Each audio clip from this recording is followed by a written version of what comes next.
Kita semua tahu ada friksi sangat tajam di bangsa kita 3 tahun belakangan ini. Saya khawatir karena tidak sembuh-sembuh. Saya berharap semua berakhir dengan damai setelah Pilpres. Sampai Pak Prabowo gabung ke pemerintahan. Taunya belum loh, residunya masih ada. Kemarin misalnya urusan Jokowi kritik Surya Paloh peluk bos PKS. Dibalas dengan sindiran Surya Paloh ke Jokowi yang dianggap terlalu curigaan. Hal ini membuat bara terus aja menyala. Ternyata bara itu masih ada. Panas di dada masih ada, marah masih ada, ketidakpercayaan masih ada. Sosial media masih tajam berbeda, bahkan berbeda sesama anggota keluarga sedarah masih tajam. Kebawa ke rumah tangga, kebawa ke acara keluarga, sangat menyedihkan. Para hoaxer pro pemerintah masih didiamkan membuli siapa saja semau mereka. Bener deh, tidak ada usaha dari pemerintah untuk melakukan counter propaganda urusan beginian. Lembaga negara mandul, instrumen negara gagap, pejabat bingung juga menyelesaikan tumpahan efek yang tidak terkendali ini. Hatred, kebencian masih membara di mana-mana. Solusinya, gunakan pertumbuhan ekonomi, sejahterakan rakyat segera. Ekonomi harus meningkat 2 kali lipat dalam waktu yang cepat. Caranya, kita menengok sejarah kemerdekaan bangsa Indonesia karena kita menderita bersama atau common sorrow, sehingga kita kompak mengusir penjajah. Kebersamaan itu memerdekakan bangsa. Lalu setelah mereka mulai ada yang senang dan banyak yang masih susah. Tidak seragam dan tidak sama ketika diajak bergerak, maka yang lapar bisa kompak, yang perutnya kenyang mulai minggir. Dan berganti rezim, berganti oligarki, berganti siapa yang senang. Jadi salah satu solusi yang bisa kita usulkan adalah sesegera mungkin membuat common happiness, senang bersama, buat ekonomi GDP naik ke 7.000, segera buat platform ekonomi kemakmuran bersama. Common happiness adalah masalah kesempatan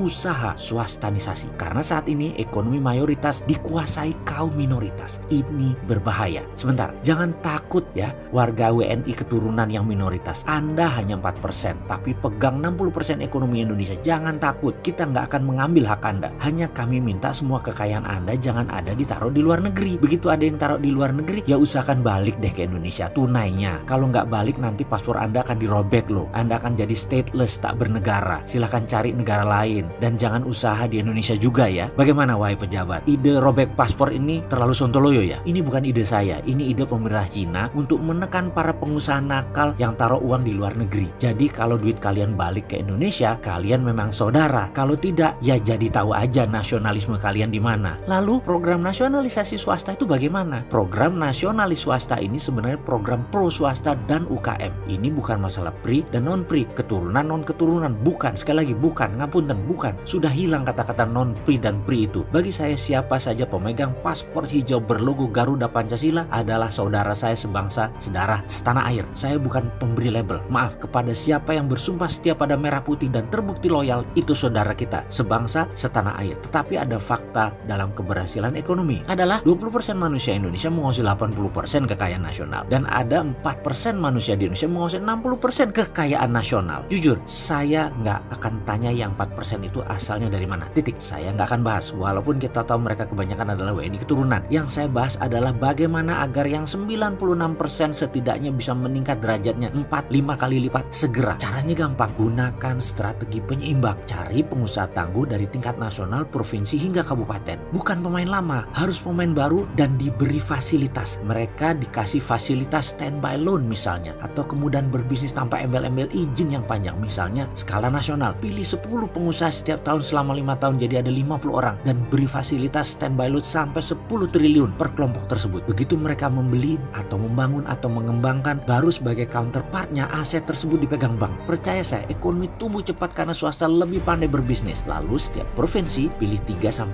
orang setiap tahun selama 5 tahun ke depan. Beri mereka standby loan 1 triliun per pengusaha. Lalu setiap kabupaten pilih 3-5 pengusaha baru diberikan standby loan sebanyak 500 miliar nilainya. Mereka harus bangun wilayahnya, tidak boleh keluar kecuali produknya boleh keluar wilayahnya. Dengan cara ini ekonomi berputar secara trickle down 5 tahun ke depan dengan cepat. Lalu bagaimana memilih siapa fasilitas standby loan itu diberikan? Kita sudah buatkan tolok ukur dan ratingnya, ukuran ke NKRI-an mereka yang pantas dan berkemampuan. Oh iya Pak Presiden, kalau berkenan saya boleh jadi salah satu mata pemilihan sebagai juri untuk menyeleksi pengusaha swasta nasional tersebut. Saya cukup Simon Cowell kok orangnya, bahkan lebih. Saya kan sontoloyo.